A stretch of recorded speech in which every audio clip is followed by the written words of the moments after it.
નમસ્કાર મિત્રો, આપ જોઈ રહ્યા છો સાંપ્રત ન્યૂઝ અને હું છું સ્ટીવન પરમાર।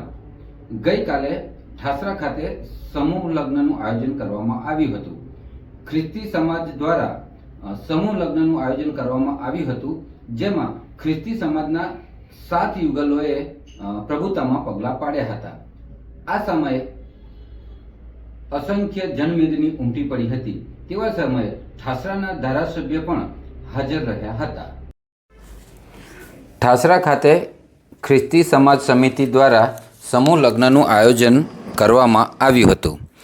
ઠાસરામાં ખ્રિસ્તી સમાજ દ્વારા સમૂહ લગ્નનું આયોજન કરવામાં આવ્યું હતું, જેમાં રેવરન આશીષ રાઠોડ સાહેબ દ્વારા બાઇબલની વચનોની સેવા આપવામાં આવી હતી।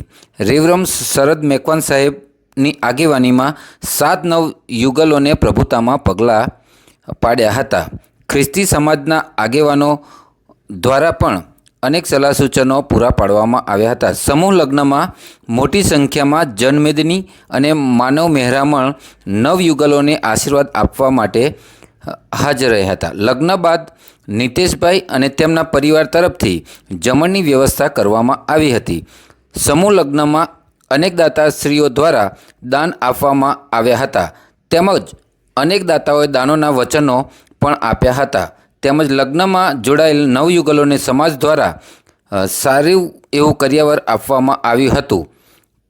તો સ્થાનિક ધારાસભ્ય પણ આ સમયે યોગેન્દ્રસિંહ હાજર રહ્યા હતા। તેઓ દ્વારા ચેરિટી ટેબલ ટ્રસ્ટને ₹51,000નું દાન આપવાની જાહેરાત કરવામાં આવી હતી। આરંભથી નર નારી ઉત્પન્ન કર્યા। આ પ્રભુના વચનની સુંદરતા છે। પ્રભુ ઈસુ ખ્રિસ્તના જીવન અને સેવામાં જે ફળદ્રુપતા છે એની વાત છે કે જ્યારે લોકો છૂટા પાડવાની વાત કરે, મૂકી દેવાની વાત કરે, ત્યારે પ્રભુનું વચન કહે છે। ખ્રિસ્તી સમાજ દ્વારા સમૂહ લગ્નનું આયોજન ઠાસરા ખાતે કરવામાં આવેલું છે, ત્યારે અહીંના સ્થાનિક ધારાસભ્ય આપણી સાથે છે। આજે ઠાસરા મુકામે બીજા સમૂહ લગ્નની અંદર ખરેખર ખૂબ આનંદની વાત છે કે ખ્રિસ્તી સમાજનું બીજું સમૂહ લગ્ન છે। આમ તો દરેક સમાજના સમૂહ લગ્ન થતા હોય, પણ નાના સમાજની અંદર જો આવું સુંદર આયોજન થાય તો સમાજના જે ગરીબ વર્ગના માતા પિતાની દીકરાઓને લગ્ન કરવાના હોય તો અમને ઘણો ફાયદો થતો હોય છે। એટલે આવા આપણા સુરેશભાઈ છે, સુનિલભાઈ છે, કંદેકર છે, દર વર્ષે સમૂહ લગ્ન કરતા હોય છે, એમને અભિનંદન આપું છું।